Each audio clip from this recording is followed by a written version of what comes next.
Yang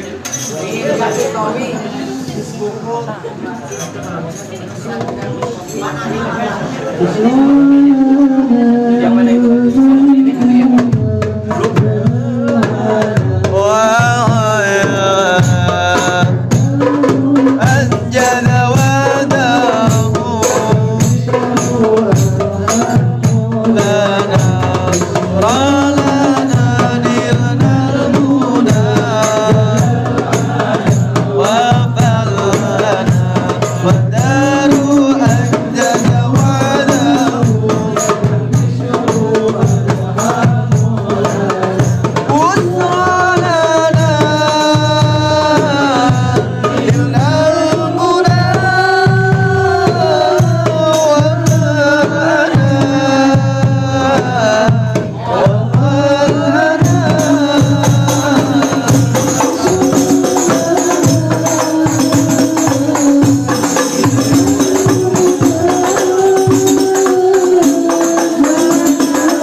Yale yale yale.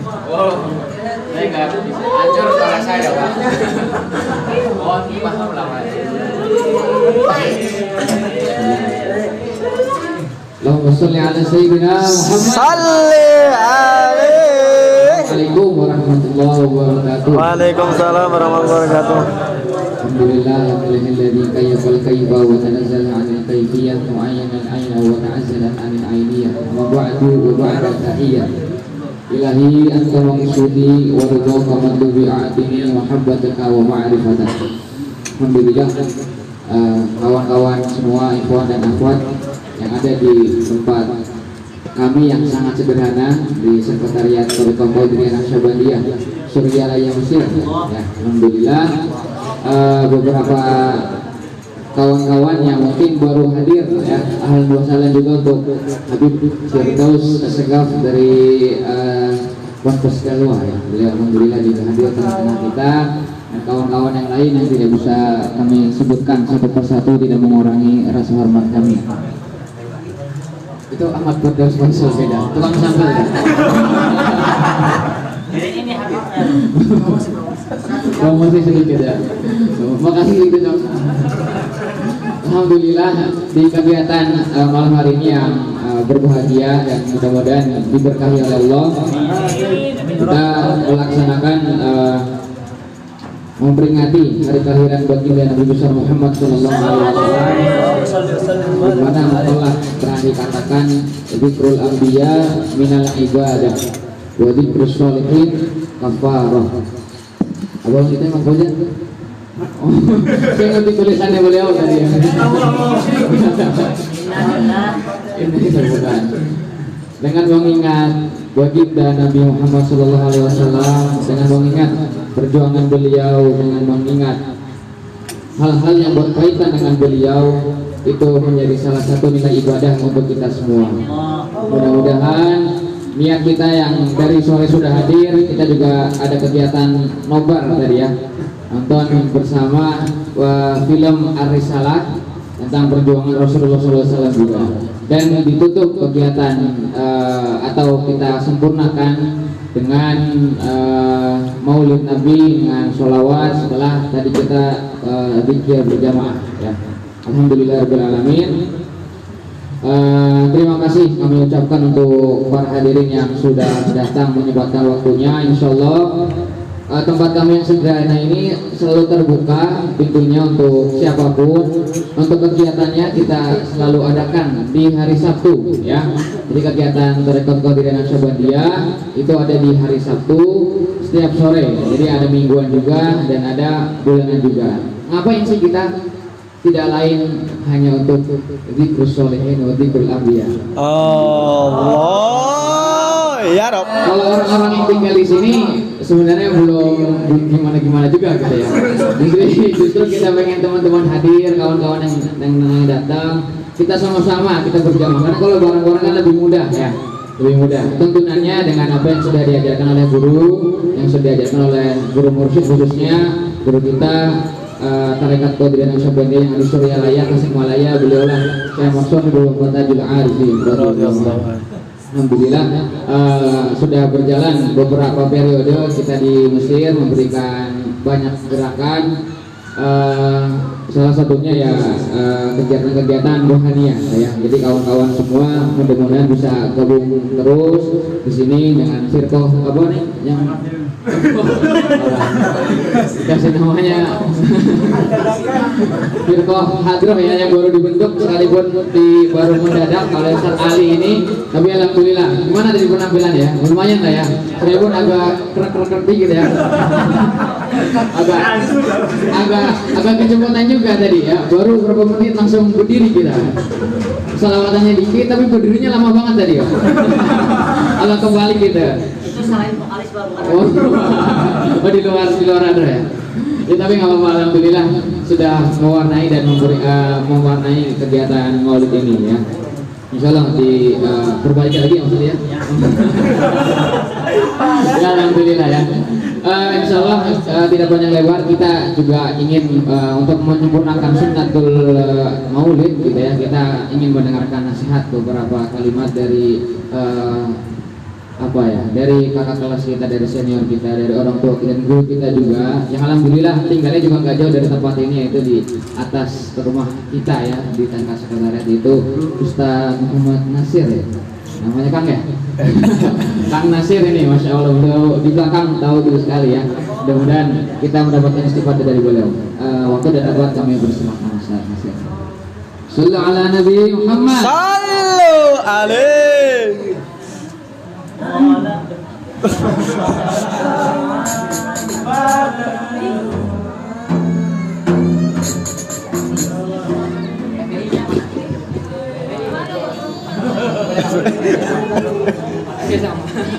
Tapi biar kelihatan gitu ya.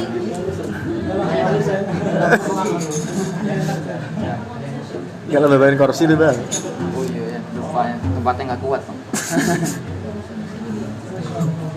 Assalamualaikum warahmatullahi wabarakatuh. Waalaikumsalam.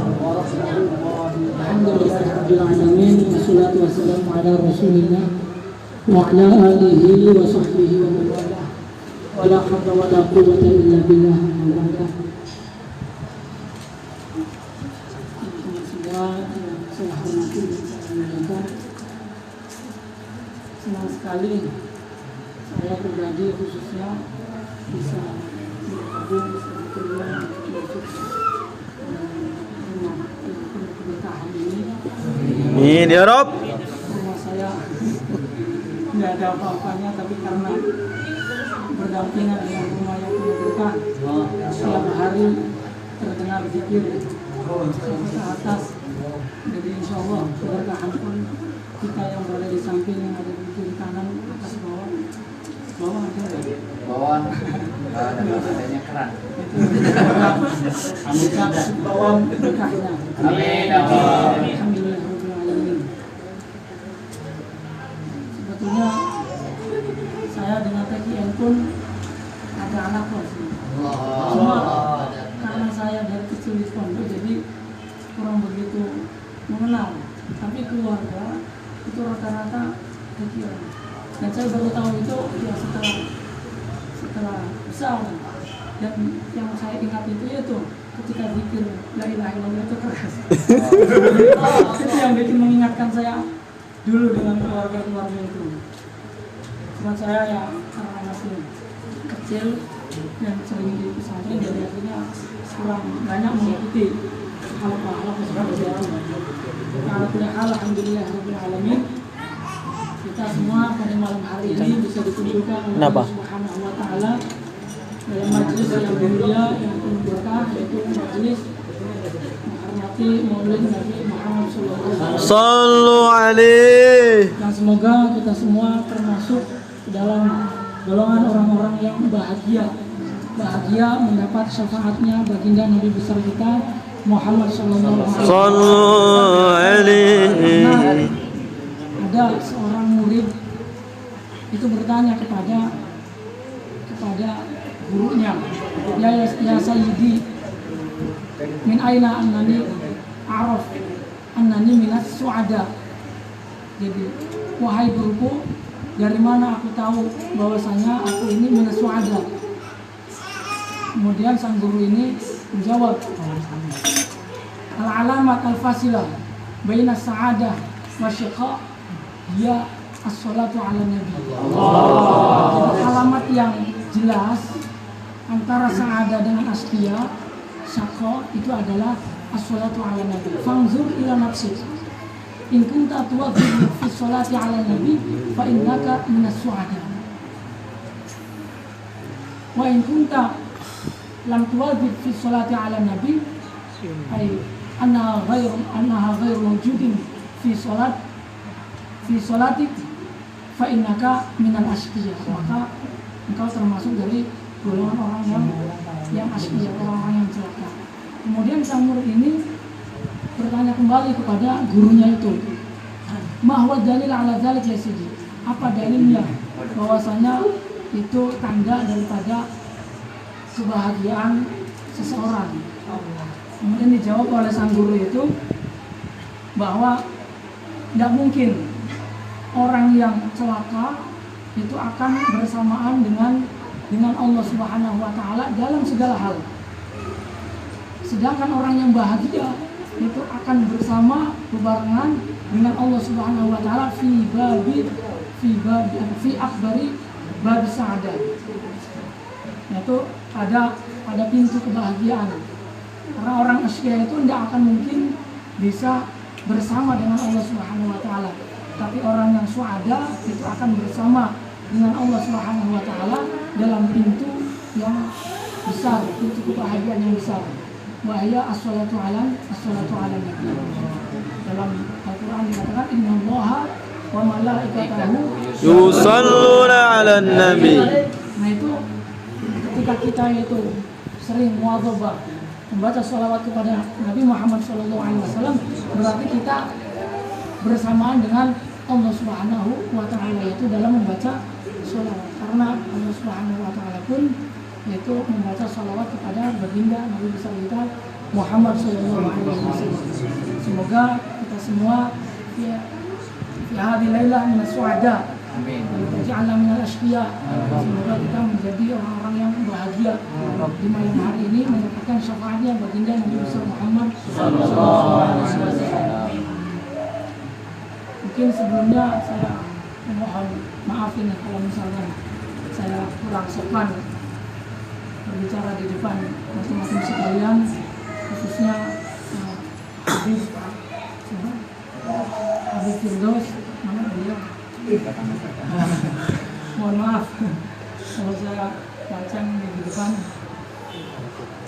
Saya hanya mengikuti saya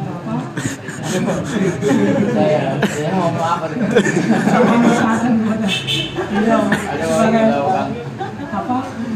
pantas ya, pantas itu pantas saja. Ya Allah, kita agar biar sedikit ya ada pantas-pantasnya lah. Pantas itu menjadi sesuatu yang utama. Sedikit saya ingin berbicara tentang baginda Nabi besar Muhammad SAW.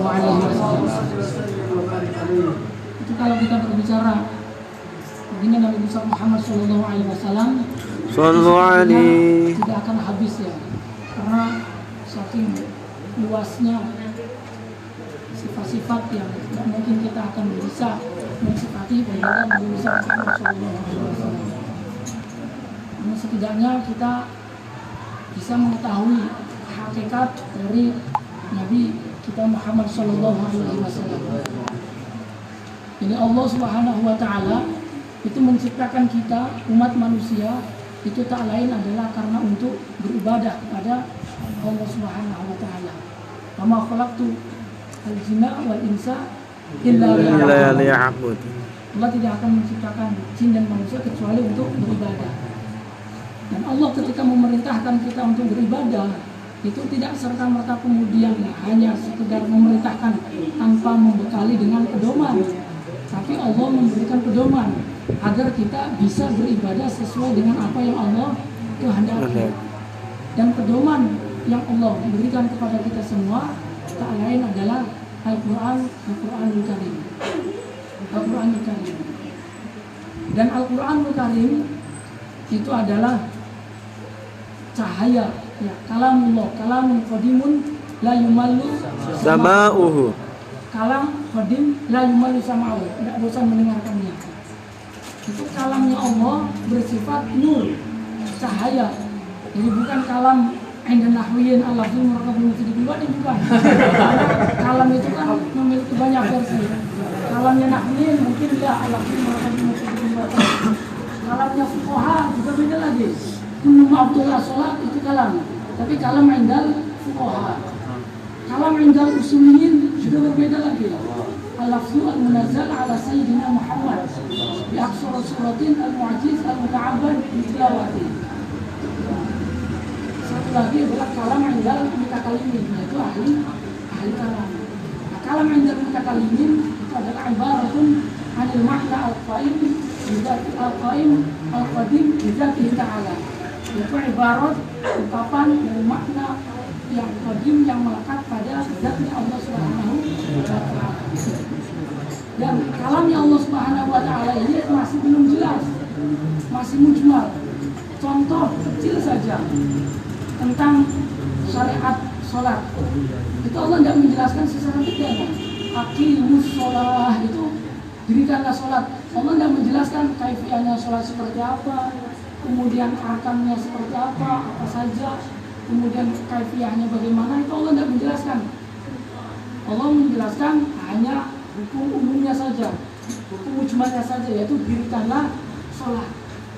Zakat, puasa, haji pun sama, tidak Allah jelaskan secara rinci. Sehingga untuk bisa memahami kehendak Allah itu butuh orang yang mampu untuk menjelaskan kalamullah. Dan orang yang mampu menjelaskan kalamullah ini tidak sembarangan orang. Kenapa? Karena yang menjadi tugasnya itu adalah memahami kalamullah. Jangankan kalamullah yang mau kita pahami, kalam sesama kita saja kadang sulit untuk memahaminya, salah paham. Iya kan? Ada orang Jawa itu kan kalau ada apa? Toke ya. Itu kalau anak kecil dulu begitu. Toke kaya, toke miskin. Nanti kalau berhenti kaya misalkan. Ya seperti itu. Atau ayam. Biasanya orang kampung kan melihara ayam. Itu ayam berharian. Kiranya mau bertelur. Tapi ditangkap, dikurung berhari-hari, tidak bertelur-telur. Sampai akhirnya lemas dan kemudian mati. Nah itu kan berarti salah memahami kehendaknya sesama makhluk. Apalagi ingin memahami kehendaknya Allah Subhanahu wa taala. Sehingga orang yang mampu memahami kalamullah ini bukan orang sembarang orang, tapi orang yang luar biasa. Nah, siapa orang yang mampu memahami kalamullah dan mampu menerima kalamullah Al-Quran, itu Allah sebelum menawarkan ataupun melimpahkan ke manusia, itu tawarkan terlebih dahulu kepada makhluk-makhluk yang lainnya. Inna aradna al-amanata ala samawati wal ardi wal jibal fa abaina an yahmilnaha wa ashfaqna minha wa hamalaha al-insanu innahu kana zaluman jahula. Itu gunung, langit, bumi ditawari untuk menerima amanah ini, itu menerima Al-Quran itu menjadi khalifah di muka bumi ini dan mengatur alam semesta. Tapi tidak ada yang mampu. Nah, buktinya apa? Buktinya tidak ada yang mampu. Buktinya ketika misalkan Al-Quran ini dipaksakan diturunkan kepada gunung, itu digambarkan dalam Al-Quran. Lau anzalna hadzal Qur'an ala jabalin khashian mutasaddian min khasyatillah. Nabi Musa juga seperti itu. Nabi Musa ingin melihat Allah Subhanahu wa taala. Karena Nabi Musa merasa nikmatnya telah bisa mendengarkan, berkomunikasi dengan Allah. Musa itu Nabi Musa bisa mendengar kalamullah secara langsung. Nikmatnya luar biasa. Jangankan nikmatnya mendengar kalamullah, nikmatnya kalamnya Rasulullah saja itu dikisahkan ada seorang wali min auliyaillah ta'ala bernama Sya'ali.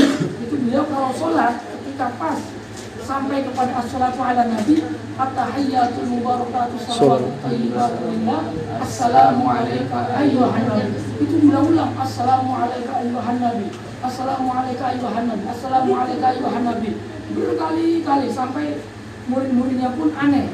Jadi kok sholat tidak selesai sampai kapan as-salatu ala nabi terus-terusan. Ternyata setelah selesai beliau sholat, itu ditanya sama muridnya itu, beliau tidak akan berhenti membaca as-salatu ala nabi sampai baginda Nabi Muhammad SAW menjawab salam, sampai benar-benar menjawab. Jadi kalau belum menjawab ya terus saja as-salatu ala nabi terus sampai Nabi Muhammad SAW menjawabnya. Dan ternyata kejadian seperti itu tiap malam. Setiap beliau sholat itu selalu membaca terus-menerus as-salatu alaika assalamu alayka ayyuhan nabi, assalamu alayka ayyuhan nabi, sampai terdengar jawaban dari baginda Nabi Muhammad SAW. Akhirnya para jamaah, para murid-murid itu melihat kejadian seperti itu, besok harinya dan seterusnya itu berduyun-duyun ikut berjamaah dengan santri ini. Mereka datang itu bukan kepingin sholat bareng ya, bukan. Niat utamanya enggak itu, enggak. Tapi niat utamanya itu pengen mendengarkan suara Nabi. Itu karena saking indahnya suara Nabi sampai penasaran, pengen mendengar suaranya Nabi Muhammad SAW menjawab sholawatnya gurunya itu. Akhirnya banyak yang berdatangan. Setelah berdatangan, ya memang benar Nabi menjawabnya itu nikmatnya bukan main. Itu baru mendengar suaranya baginda Nabi Muhammad SAW. Kita saja kan kadang kalau mendengar orang yang suaranya bagus, ini mungkin enak sekali ya, tapi kita berada di belakang. Kadang kan penasaran, seperti apa sih? Bertanya. Itu pengen tahu, pengen lihat ketika suaranya itu enak. Apalagi Nabi Musa mendengar suaranya Nabi Muhammadnya saja, ya, yaitu orang-orang sampai seperti itu. Apalagi bisa mendengar suaranya Allah Subhanahu wa Ta'ala. Sehingga Nabi Musa ingin meminta kepada Allah untuk bisa melihat zatnya Allah Subhanahu wa Ta'ala secara langsung.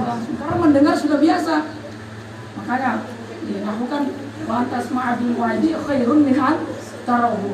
Itu mendengar suaranya mu'aid itu ternyata lebih baik daripada melihat mukanya.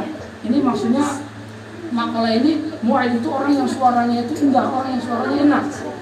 Sehingga orang itu penasaran, pengen tahu seperti apa wajahnya al-mu'aid ini. Ternyata suaranya itu tidak wajahnya itu tidak lebih bagus daripada suaranya. Suaranya dia memang bagus, tapi wajahnya tidak seperti suaranya. Nah, jadi Nabi Muhammad itu, Nabi Musa itu kepingin mendengar langsung suaranya Allah Subhanahu wa Ta'ala. Tapi kata Allah, tidak akan mungkin bisa ya Musa, lantaroni, tidak akan mungkin bisa melihat aku. Tapi Nabi Musa terus meminta kepada Allah agar bisa melihat zatnya Allah Subhanahu wa Ta'ala secara langsung. Akhirnya karena dibujuk-bujuk, dipaksa, ya udah, walakin insur ilal jabal fa in istaqarra makanahu fasawfa tarani. Ya sudah, kalau begitu lihat saja itu gunung. Kalau gunung itu masih berada di tempatnya, baru nanti kamu akan bisa melihatku. Ternyata benar. Nabi Musa baru melihat gunung dan Allah turun. Itu Allah kalau turun tidak langsung Allah ya enggak, tapi cahayanya kan. Jangankan Allah, sisi kalau lewat aja kan cahayanya banyak. Ya, polisi brimob kan banyak. Itu ya cahayanya sisi kan. Jokowi aja kalau mau lewat kan begitu. Sudah telusuri tempat berapa kilometer sebelum presiden lewat itu. Apalagi Allah yang mau turun. Itu baru cahayanya yang pertama saja. Falamma tajalla rabbuhu lil jabal ja'alahu dakka wa kharra Musa sa'iqa.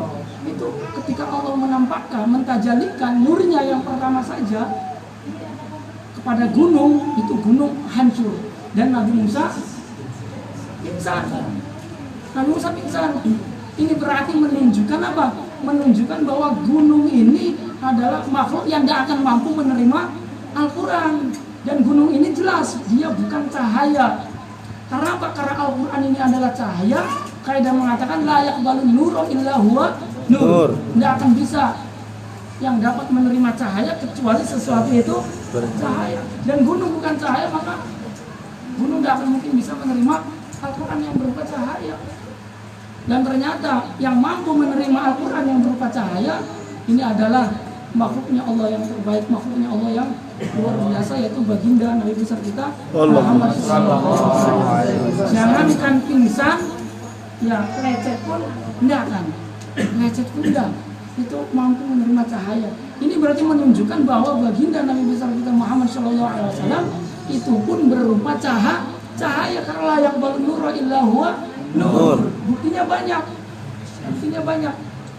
Bukti Al-Quran itu cahaya. Wattaba'un nural ladzi unzilat ma'a. Ikutilah nur yang diturunkan bersamanya. Nya itu adalah kepada Nabi Muhammad SAW. Dan Nabi Muhammad itu pun cahaya.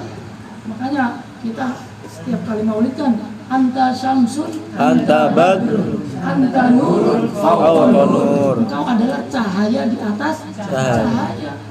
Dan itu cahaya di atas cahaya benar-benar hakikinya Allah, hakikinya baginda Nabi besar Muhammad Sallallahu Alaihi Wasallam. Berarti Nabi Muhammad Sallallahu Alaihi Wasallam ini adalah cahaya, menerima sesuatu yang berupa cahaya datang dari sesuatu yang berupa cahaya, yaitu Allah Subhanahu wa Ta'ala.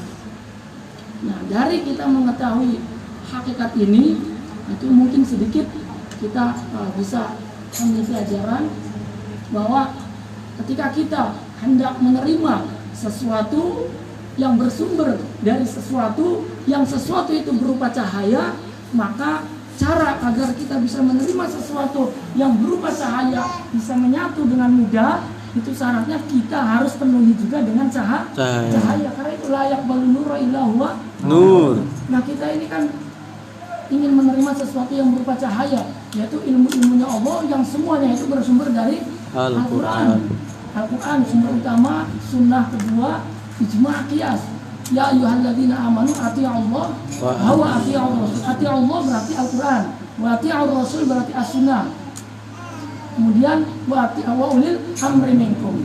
Nah, di sini wa ulil amri minkum fi'ilnya tidak diulang kembali. Tidak diulang seperti pada wa ati'ur rasul. Kalau ati'ur rasul, ati'unya fi'ilnya diulang kembali. Ati'allah wa ati'ur rasul. Tapi kalau pas di wa ulil amri minkum itu tidak diulang. Karena apa? Karena taatnya kita kepada Rasul itu taatnya secara mutlak seperti halnya kita taat kepada Allah. Tidak ada qaid ketika Rasul itu masih sejalur atau masih mengikuti perintah-perintah Allah. Tidak ada qaid seperti itu. Karena Rasul maksum. Tapi taatnya kita kepada ulil amri minkum itu ada qaid, yaitu qaid selagi ulil amri itu taat kepada Allah Subhanahu wa Ta'ala dan Rasulnya. Kalau tidak taat berarti tidak wajib untuk mengikuti. Makanya tidak diulang ati'unya. Wa ulil amri minkum itu berarti apa? Syariat ijma'. Karena ulil amri minkum kalau dalam masalah agama itu adalah ulama, berarti ijma'. Fa in tanaza'tum fi syai'in farudduhu ila Allah wa Rasul.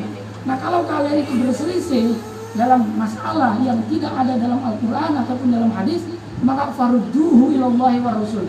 Maka kembalikan masalah itu kepada Allah dan Rasulnya, yaitu kepada Al-Quran dan As-Sunnah. Berarti qiyas. Nah, itu berarti sumber utamanya adalah Al-Quran. Dan semua ilmu pengetahuan itu semuanya bersumber dari Al-Quran. Dan kita tahu bahwa Al-Quran itu adalah cahaya, datang dari cahaya, diterima oleh cahaya. Maka kita yang tidak apa-apanya pengen menerima sesuatu yang berupa cahaya, maka caranya adalah penuhi diri kita dengan cahaya. Paham ya? Nah, bagaimana ini caranya agar kita ini ada cahaya? Nah, ini banyak caranya. Ya, salah satunya dengan kita berzikir seperti ini, kita kurangi maksiat kita. Maka ketika kita kurangi maksiat, ya insya Allah hati kita dipenuhi dengan cahaya. Sehingga Imam Syafi'i pun kan seperti itu. Ketika merasa sulit dalam memahami, sulit menghafalkan, itu mengadu kepada gurunya Imam Waqi, kemudian Pak Rasyadani ila tahtil untuk meninggalkan maksiat. Kemudian yang kedua adalah dengan meninggalkan maksiat ini itu tidak mesti harus maksiat yang besar, enggak. Tapi maksiat yang kecil-kecil pun yang berupa nafsu yang menjadi keinginan kita, itu kalau kita bisa untuk meninggalkannya, itu bisa menjadikan kita mudah untuk mencapai apa yang kita inginkan itu. Karena Imam Ghazali itu menggambarkan kita yang hendak memasuki kepada pintu gerbang kemuliaan itu diibaratkan seperti halnya kita sedang membawa daging. Nah, daging ini adalah tamsil daripada syahwat. Syahwat itu sesuatu yang keumuman orang itu menyukainya, ya. Keumuman orang itu menyukainya. Nah, ditamsilkan kita yang hendak memasuki pintu gerbang kemuliaan itu kita sedang membawa daging. Dan di pintu gerbang kemuliaan itu ada banyak anjing-anjing helder yang menjaganya, yang siap menerkam siapapun yang akan memasukinya. Nah, ini secara akal, secara logika. Kalau kita mau masuk, tapi kita tidak mau mengorbankan daging yang kita bawa, kira-kira bisa masuk nggak? Nggak akan mungkin bisa kan? Kenapa? Karena anjing pun suka dengan yang namanya daging. Ya, karena daging itu adalah syahwat, disukai oleh semua makhluk. Nah, caranya bagaimana agar kita itu bisa masuk dengan mudah, tidak ada halangan, gampang paham, gampang hafal, gampang segala-galanya. Ya caranya kita harus berani mengorbankan daging yang kita bawa ini. Ya walaupun tidak semuanya lah, sedikit-sedikit kita buang. Nah, keinginan itu kita buang sedikit demi sedikit. Nah, dengan sendirinya walaupun kita tidak mengusir anjing-anjing itu, ketika kita membuang daging yang kita bawa, anjing itu pun akan mengejar daging. Nah, ketika anjing mengejar daging, maka kita akan bisa masuk ke pintu gerbang kemuliaan itu dengan mudah. Itu yang pertama. Yang kedua juga itu kalau kita dari pesantren salaf itu mungkin mengenal istilah Ramadanan, ya apa istilahnya pasaran atau balak Ramadan. Itu kiai-kiai kita, ulama-ulama kita itu membaca kitab yang umumnya kitab yang dibaca oleh para kiai itu umumnya dihatamkan bertahun-tahun. Tapi khusus di bulan Ramadan itu cukup hanya beberapa hari saja. Tidak sampai sebulan bahkan. 21, 22 itu udah banyak yang hatam. Iya enggak? Banyak itu. Ya yang 4 jilid saja itu dihatamkan selama 26 hari. Itu sekarang itu seperti itu 26. Bajuri yang 2 jilid tebal seperti itu hanya beberapa hari saja. Itu mampu. Kenapa kok bisa seperti ini? Nah, itu sebagiannya ada yang berkeyakinan bahwa santri-santri di bulan Ramadan itu sedang dalam keadaan cerdas-cerdasnya santri. Kok bisa santri di bulan Ramadan sedang dalam keadaan cerdas? Itu karena santri di bulan Ramadan itu perutnya sedang dalam keadaan sedangkan baginda Nabi besar Muhammad SAW bersabda, "Idza aqala ar-rajul at-ta'ama muli'a jawfuhu nuran." Ketika seseorang itu meminimalisir makanannya, maka akan dipenuhi kekosongannya itu dengan cahaya. Nah, kalau kekosongan ini sudah dipenuhi dengan cahaya, maka ketika kita menerima sesuatu yang berupa cahaya, insya Allah akan mudah. Karena layak baru nur illa huwa nur itu. Jadi yang kedua itu salah satunya adalah dengan kita perbanyak puasa, yaitu dengan memperbanyak meminimalisir makanan. Jangan terlalu banyak isi. Kalau terlalu banyak isi nanti tidak ada tempat untuk ilmu itu sendiri. Karena sudah penuh dengan mie ayam, udah basah, dan sebagainya. Sambal itu kan mental jadi akhirnya. Dan memang secara akal pun seperti itu. Kalau kita terlalu kenyang, itu kan kadang ngantuk. Iya, kadang ngantuk. Nah, itu pun bisa menjadi sebab. Nah, satu lagi mungkin juga itu adalah caranya agar kita itu bisa dipenuhi dengan cahaya, itu dengan cara kita memperbanyak wudu. Kalau bisa mudawamah, seenggaknya itu adalah tajdid. Seenggaknya lagi ya mungkin kalau setiap kali ingin belajar ya berwudu. Kenapa? Karena al-wudu ala wudu, nurun ala nur. Nah, ketika kita telah dipenuhi dengan cahaya, dengan kita mengolah diri agar setidaknya itu ada secerca cahaya yang ada dalam hati kita, ketika kita berharap untuk menerima ilmu-ilmu Allah Subhanahu wa taala yang Allah turunkan kepada baginda Nabi Muhammad SAW yang berupa cahaya, yang datang dari sesuatu yang berupa cahaya dan yang diterima ini adalah berupa cahaya, maka kita yang hendak menerimanya pun itu harus berupa cahaya. Insya Allah ketika telah demikian kita lakukan, insya Allah kita akan bisa mendapatkan apa yang kita inginkan, apa yang kita cita-citakan. Semua kita semua bisa mendapatkan apa yang kita inginkan, apa yang kita cita-citakan, apa yang kita harapkan, mendapatkan ilmu yang bermanfaat, yang barokah, yang bermanfaat untuk umat semuanya dengan syafaatnya baginda Nabi besar kita Muhammad SAW.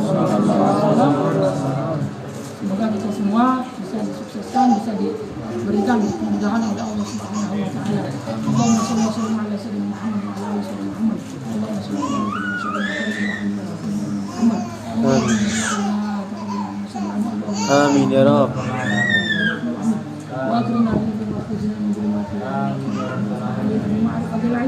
وحسن أخلاقنا بالعلم وسهلنا أبواب رحمتنا واشفع علينا من خزائن رحمتك أرحم الراحمين. اللهم يا مفهم سليمان فهمنا، اللهم يا معلم اللهم علمنا وفهمنا من الحقيقة وعلم الشر استعملنا بها بحق لا اله الا الله محمد رسول الله صلى الله عليه وسلم وعسى خلقنا بالحلم وسهلا علينا من خزائن رحمتك ارحم الراحمين ربنا ظلمنا انفسنا ولا تغفر لنا لا نكونن من الخاسرين وآتنا في الدنيا حسنه